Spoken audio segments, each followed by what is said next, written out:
Germany had a plan. Not just any plan, a precise, calculated, almost mathematical plan. A war designed to be short, decisive, controlled. 6 weeks. That's all it was supposed to take. Avoid a long war. Avoid fighting on 2 fronts. Move fast enough and the system wouldn't have time to react. France would fall quickly. Russia would take time to mobilize. And by the time the world understood what was happening, it would already be over. On paper, it was flawless. But by September 1914, that plan had already begun to collapse. And when it didn't just change the war. It broke something much bigger, something invisible but powerful. A system. To understand what broke, you have to understand what existed before it. Europe, before 1914, looked stable, not peaceful, not perfect, but stable. Empires dominated the map. Vast, powerful, deeply rooted. The British Empire, stretching across continents. Germany, rising fast. Austria-Hungary, holding together many nations. Russia, massive but fragile. Each one powerful on its own, but none powerful enough to dominate completely. So a balance formed, not by trust, but by calculation. Alliances. If one country attacked, others would respond. A network of commitments. A system designed to prevent war by making war too dangerous to start. On the surface, it worked. Decades without a major European war. But underneath, something else was building. National pride, competition, fear. Countries weren't just protecting themselves, they were preparing. Armies grew larger, weapons more advanced, plans more detailed. Everyone believed they were defending peace, but they were all preparing for war. It wasn't a stable system, it was a loaded one. Then, in June 1914, a single moment triggered everything. In Sarajevo, an assassination. An archduke killed in the street. It should have stayed local. A dispute between Austria and Serbia.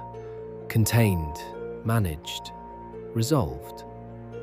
But the system didn't allow that. Austria issued demands. Serbia resisted. Russia stepped in. Germany backed Austria. France supported Russia. And suddenly, every alliance, every promise, every plan activated.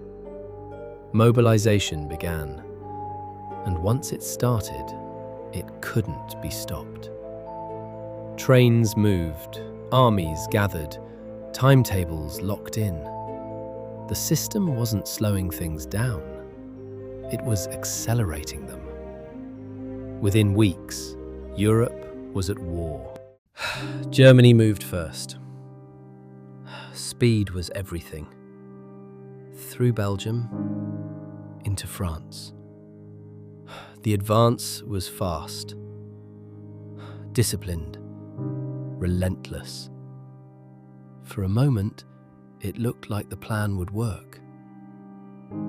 But war doesn't stay predictable. Belgium resisted harder than expected. Britain entered the war. And as the army pushed forward, their supply lines stretched. Then came the turning point. The Battle of the Marne, where the advance stopped.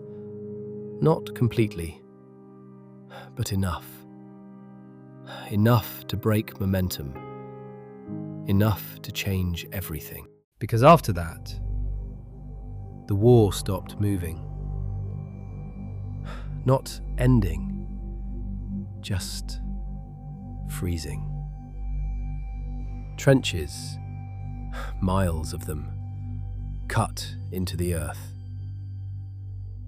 Mud water cold and waiting. Machine guns made open ground deadly. Artillery never stopped. Every attempt to advance failed. The system had prepared for movement, but now it was stuck. And to break that stalemate, the war began to change. New weapons appeared. Gas, drifting silently. Tanks, slow, heavy, unstoppable. Planes watching from above.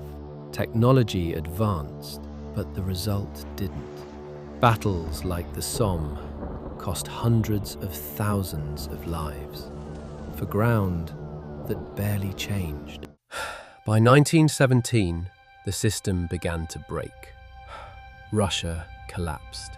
Revolution replaced empire. At the same time, America entered the war. Fresh energy against exhausted systems. And by 1918, it ended. But not cleanly. Because the war didn't fix the system. It reshaped it. New borders, new tensions, new resentment.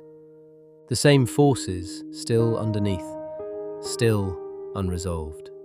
And what ended in 1918 was not the conflict.